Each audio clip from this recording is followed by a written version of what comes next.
Daly was coming home from work and stumbled upon a police patrol team raid at a bus stop. This was after a riot, and he was arrested alongside other people found at the scene at that time.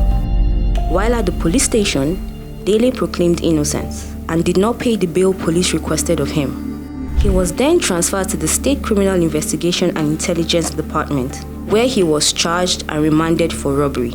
It was not until 3 months later that Daly was arraigned at the magistrate court for the first time. His case was adjourned and he was then taken back to prison. His case has since been from one adjournment to another, and for 8 years, this young, upwardly mobile, innocent youth was locked up and deprived of his freedom and his right to live.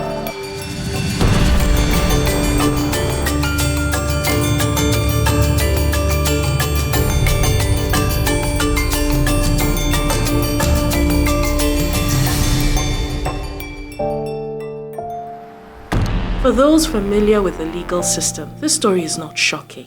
As sad and as inhumane as it sounds, this, many such scenarios, have been the reality of the Nigerian justice system. Nigerian prisons are overcrowded, and many with stories similar to that of Daly. There are also timelines in terms of remand orders. That is, the police can hold people in custody for as long as possible. This, sadly, has been a regular occurrence, at least until the passage of the Administration of Criminal Justice Act by the Goodluck Jonathan administration. The key innovations in the SCJ itself is that it provides a unified criminal justice legal framework for the administration of criminal justice in Nigeria. Previously, it used to be like two major legislation, and that has combined it, and that makes it for uniformity. MacArthur Foundation identified this pivotal moment and through its On Nigeria program took a systems approach to investing in organizations actively working to ensure the effective implementation of this act.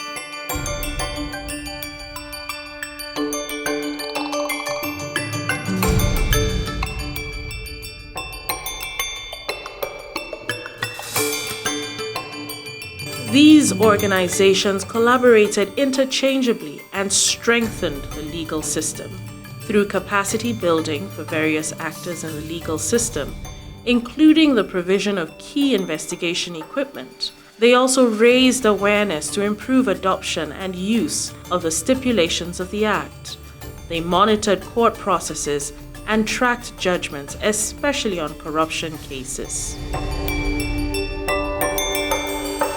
The Wazi platform emerged out of the needs for us to promote anti-corruption programs and, of course, transparency within the criminal justice system. We want to be able to make court judgments on corruption easily accessible to the public. So Uwazi is a Swahili word which actually means openness. Why we think that that is important is because in this era, we have seen in other climes that courts are beginning to go digital. So we want to be able to bring such best practices to Nigeria. For corruption specific, we have about 219 court judgments on the Uwazi platform. The milestones achieved through these efforts have translated into several achievements that have impacted the system broadly. Some of these milestones include the adoption of the Act in 30 states across the country today. There are 6 states yet to domesticate the Act, with 30 having already domesticated it.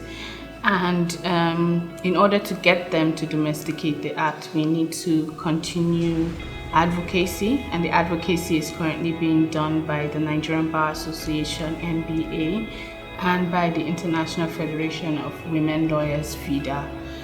Another milestone is a stronger government capacity that has led to speedier trials. During the last 2 reviews of the United Nations Convention Against Corruption, the recommendations from the 2 reviews clearly showed that there is need for training and retraining of major anti-corruption agencies, and part of the recommendation also is a lack of equipment, especially the newly created Nigerian Financial Intelligence Unit, even the EFCC. We also work closely with them to strengthen their system in terms of modern ICT support.